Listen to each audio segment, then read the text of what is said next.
Monster High has some amazing doll lines, with only one or two not hitting the mark. But with their Great Scarier Reef line, none of these dolls hold up. At least in my opinion. Welcome back to my channel. You've read the title. I am redesigning Monster High characters again. Except this time, I'm focusing on a specific line. Monster High Great Scarier Reef was a TV special released in 2016. The franchise being known for releasing dolls based off of the movies. The story follows Laguna as she struggles with her stage fright. Toralei being the antagonist in the beginning, embarrassing her in front of the school during some sort of dance performance. This leads to an argument, and then our cast of characters gets sucked into a portal through the school's pool. And into the ocean by Posey, Poseidon's daughter. Posey tells Laguna she must remain in the reef until she overcomes her greatest fear, her lifeline being attached to a sea flower that's wilting. We follow the cast to a dance performance, learning that Laguna used to perform with a childhood friend named Calamari, who has turned into a bit of an egotistical superstar along with her lackeys, Perry and Pearl. Throughout the movie, Laguna tries to work on her stage fright with Kala's interference, with her eventually being convinced to join a concert's dance performance. She actually doesn't overcome her stage fright, but the fact that she even tried really moves people, resulting in Laguna being praised, and Kala getting pissed. Kala calls her dad, the Kraken, who has been rumored to be a nasty sort of villain, and starts wreaking havoc. The cast managed to get Posey to send them back to Monster High mid-chase, but oopsie daisy, the Kraken follows them and starts tearing up the school. Laguna realizes her greatest fear wasn't stage fright, it was Kala, because she was mean to her. The two have a heart-to-heart, I guess, and finally make up with Kala joining the school, I believe? I rate this movie B. Decent story, entertaining, designs are all bad except for Gil's. I would have loved the doll of him. And with that, let's get into the redesigns. Starting with our main character, they gave Laguna a mermaid tail despite her already being a sea monster. Likely just to boost sales for the dolls, but they even touch on it in the movie when she comes back home. Kinda. Her dad makes a comment about kids these days and their tails, whatever that means. In my design, I'm going to remove the mermaid tail, give her back her legs, and make her more traditionally sea monster. According to the wiki, she's the offspring of a sea monster and a sea nymph. The more you know. And I should mention, I am basing these redesigns off the ones I made a year ago for continuity. 4 of them, however, will be made by scratch since they aren't really part of the main lineup of Monster High. To really sell the sea monster look, I made her fins longer, gave her a tail, and gave her a darker blue for her skin tone, with some patterning around her body of the blue I used for her surface design, to resemble more ocean life. A little marine biology fun fact, a lot of sea creatures have a darker topside and a lighter underside for camouflage in the ocean. If a predator looks down, they see darker water, therefore a darker topside. If they look up, it's lighter because the sun is hitting the surface to the lighter underside, keeping them hidden. What I don't like about Laguna's designs, I think, were mostly the colors. The darker blues, purples, and pinks didn't really do her any favors. They put her hair in a high ponytail and got rid of her curls, which isn't the first time that's happened. But to me, this just doesn't look like anything she would wear, especially back home. Also, she has these wing-like fins that don't make sense. The rest of the cast are based off of different kinds of fish, which is really cute. I like that, but I don't really know what Laguna is supposed to resemble. Maybe a seahorse? Anyway, I think my issue with the colors is the fact that her skin tone is a warm blue and her hair is yellow. So tying into that, I kept a warm color palette with pinks and oranges. I wanted to do headshots to get a close-up of the makeup. Each character has some sort of eye look going on, and it felt important to keep in.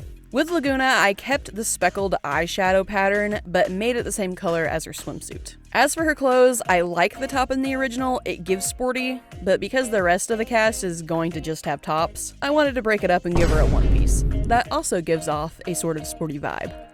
I kept the accessories minimal, bracelets, anklets. She doesn't give off being highly decorative in her appearance.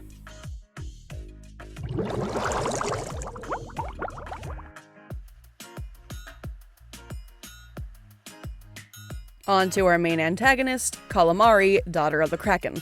Something the designers did is they gave the character a traditional mermaid silhouette, but made the area where fins would usually be into tentacles. And as interesting as that is, I do not keep it. I prefer her to have full range of her tentacles. Another interesting thing they did is they gave her these segments in her arms that read more like shellfish, so I got rid of that. Kala has yet another clashing color palette. Her hair is a navy blue with orange highlights, a color that doesn't show up anywhere else, and it's another high ponytail. Spoiler alert, most of these characters have high ponytails. So first off, I changed her body shape. I made her bigger since Krakens are supposed to be pretty massive, and felt it fit better with the amount of tentacles she has. And to have more variety in these designs, I gave her super short hair. I also thought it tied into the Kraken aspect of her. Her dad has this bulbous bald head. And to make it a more interesting hairstyle, I added edges. Her makeup, since she has the eye markings, I kept simple, just a dark plum color for the eyeliner. It's like that kind of blood orange. Blood orange? She's so pretentious. Shut up, it's red. Blood orange. I liked the intense purples with hot pink and yellow. I think it's striking and makes sense with her being able to light up while she dances. I really just ended up darkening the colors a bit and used a lot of circles in her design. When I think cephalopod, I think circles. Okay, her clothes. I think I mentioned this in my original Monster High redesigns, but I hate when they are so on the nose about a character's design. What I mean by that is in Kala's, cover-up? There's a Kraken pattern. Monster High Gen 3 is the worst about it. Oh, this character's a Gorgon. Let's slap some snakes on his shirt and call it a day. That being said, I did put a Kraken design in her top, but I think this works better. It's simpler. As for accessories, her original earrings get lost in her design, but I do like the shape of them. So I kept them as hoops, made them brighter, and added some beads. I wanted the jewelry to give off a homemade vibe, using craft materials and pieces of coral. And small thing, I changed her eye color from blue to red, really just to tie in more aspects of her dad.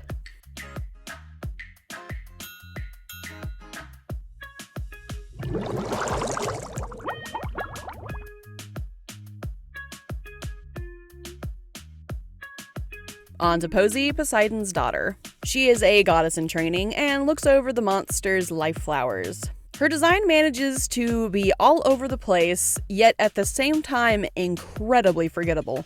I didn't even remember her name after watching the movie, if I'm being honest. And anytime I think back to her, I just see a swirl of colors.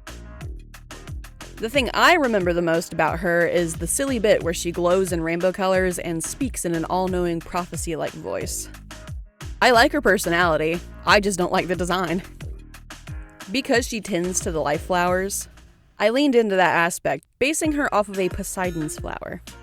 Clever, aren't I? I wanted her to give off royalty, so I decorated her with pearls and even some armor-like shoulder pads out of shells, along with a tiara. I did pull from her original design, keeping some kelp and branching coral. And I wanted to go Greek with her features, so a stronger nose, and I even gave her more of a belly since they tend to see that in Greek sculptures. Her makeup is a sheer pearlescent color. I think it looks really nice against her blue skin. I limited her color palette so it didn't all muddle together. I stuck with cool toned pastels and a darker deep purple. It feels much more unified, the colors aren't fighting with each other.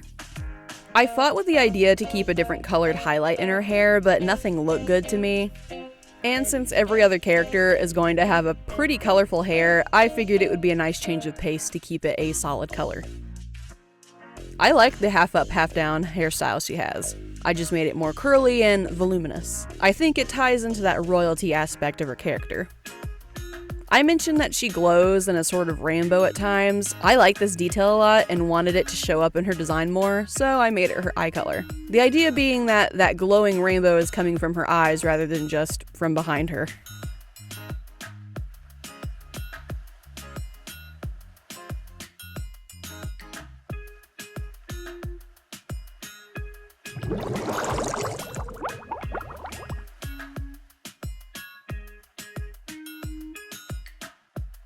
And finally, Peri and Pearl.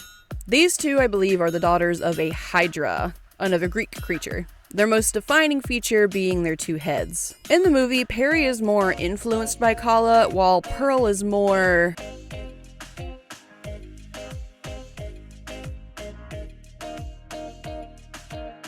compliant.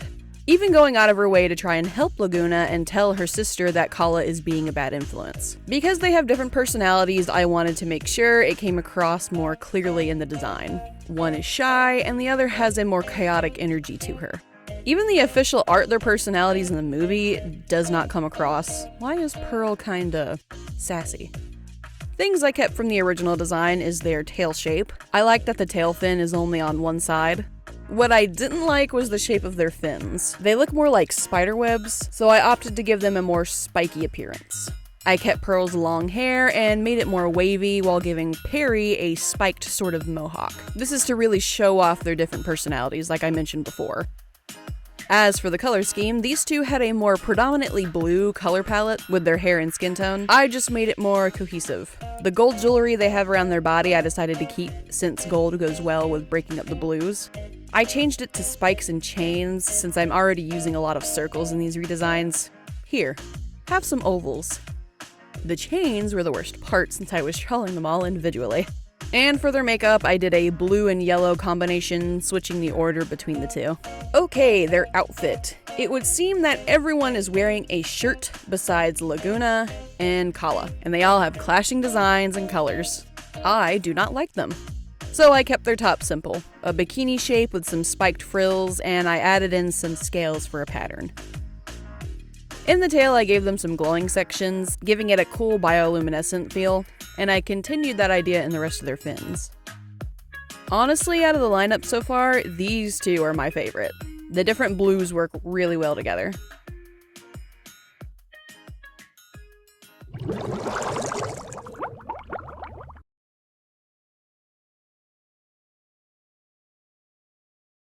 And that's 4 designs done. Like usual, I will have a part 2 of the last 4 characters and fixing up their designs.